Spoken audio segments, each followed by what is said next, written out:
नमस्कार। मैं doctor Manju Jain, retired associate professor from essential degree college Kanpur.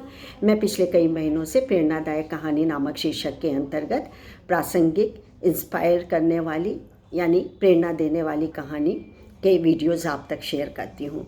मेरा मकसद सिर्फ यही होता है कि आज के गिरते हुए मूल्य में या नैतिकता का जितना पतन हो रहा है, संस्कारों से हम विमुख हो रहे हैं, दूर हो रहे हैं, उसमें बच्चों को यदि यही छोटी छोटी सीख के द्वारा उनके आचरण को अच्छा कर दिया जाए, आचरण को एक नई दिशा, एक सही दिशा निर्देश कर दिया जाए, तो बहुत ही समाज के लिए उत्तम होगा और स्वयं के लिए जो भी सुनेगा और इस सीख को, इस विचार को अपने में आत्मसात जब तक नहीं करेगा। विचार सुनने से कुछ नहीं होता, विचार को अपने में आप उतारिए, उसके अनुसार आचरण करिए, तभी वो फुलफिल होता है।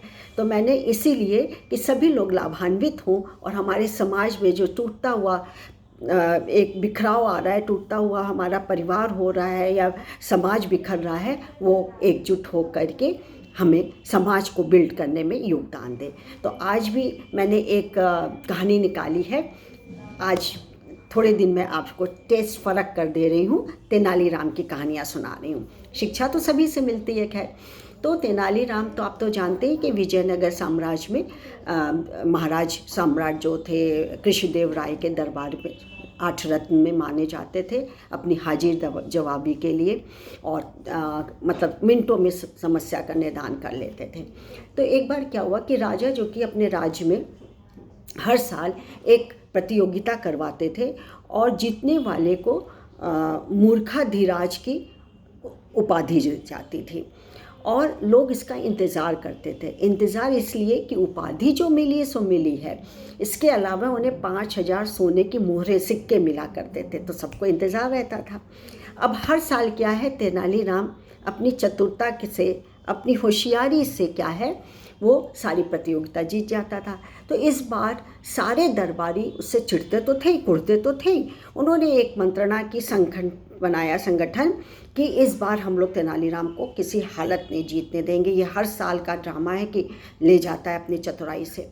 तो उन्होंने क्या किया, सारे लोगों ने मिलकर उसको एक कमरे में बंद कर दिया और बाहर से कुंडी लगा के छोड़ दी। चलो जो है सो है। अब प्रतियोगिता का समय आया, प्रतियोगिता होने लगी और इसमें अभी अनाउंसमेंट ही करने वाले थे कि कौन जीता क्या है। इतने में तेनालीराम जी दरबार में प्रकट हो गए, प्रभु की तरीके से या रसगुल्ले की रस की तरह टपक गए, दरबार में हाजिर हो गए। बोले महाराज की जय हो। उन्होंने कहा तेनालीराम तुम कहाँ थे, तुम्हारी तो मैं प्रतीक्षा कर रहा था। मैंने दरबारियों से भी पूछा लेकिन तुम्हारा कोई अतई पता नहीं, तुम कैसे कहाँ पर रह फंस गए, मुझे बताओ। तो बोला महाराज मैं क्या बताऊँ, मुझे 100 सोने की मोहरों का बहुत इंतज़ार था और मेरे को हर हालत में उसको पाना था, तो मैं उसी का इंतज़ार कर रहा था। महाराज ने अपना सिर पटका, बोले तेनालीराम तुम इस प्रतियोगिता में यदि जीत जाते, जैसे हर बार जीतते, तो तुम्हें 100 मोहरे क्या, तुम्हें तो 5,000 मोहरे मिलती। तुम्हारा जैसा मूर्ख मैंने आज तक नहीं देखा, ओफो तुम तो। तब तेनालीराम क्या बोला, दुखी होकर के बोला, जी महाराज मैं तो वास्तव में मूर्ख हूँ। तेनालीराम तुम मूर्ख नहीं, तुमने बेवकूफ़ों जैसी हरकत की है, तुम महामूर्ख हो। और मैं महामूर्ख क्या कहूँ, तुम आज तो मूर्खाधिराज के भी मूर्खाधिराज बन गए हो। तेनालीराम बोला कि इसका मतलब है कि मुझे मेरा खिताब वापस मिल गया। तेनालीराम खुशी से उछलता हुआ बोला। अब राजा कृष्णदेव राय को समझ में आया कि अरे वो क्या बोल गए, पर अब तो तीर तो मुंह से निकल ही गया था, मतलब तीर जो कि कमान से निकल गया था, बात जो कि है जुबान से निकल गई।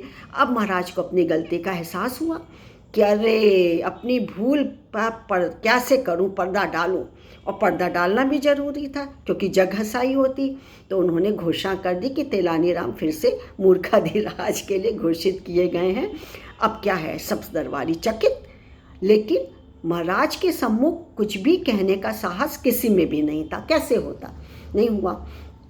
तो अब मित्रों कहानी का सार ये है कि विजेता की पहचान सिर्फ पहचान किससे होती है, उसके साहस से, उसकी चतुराई से वो हर कंडीशन, हर हालात को अपने पक्ष में कर लेता है।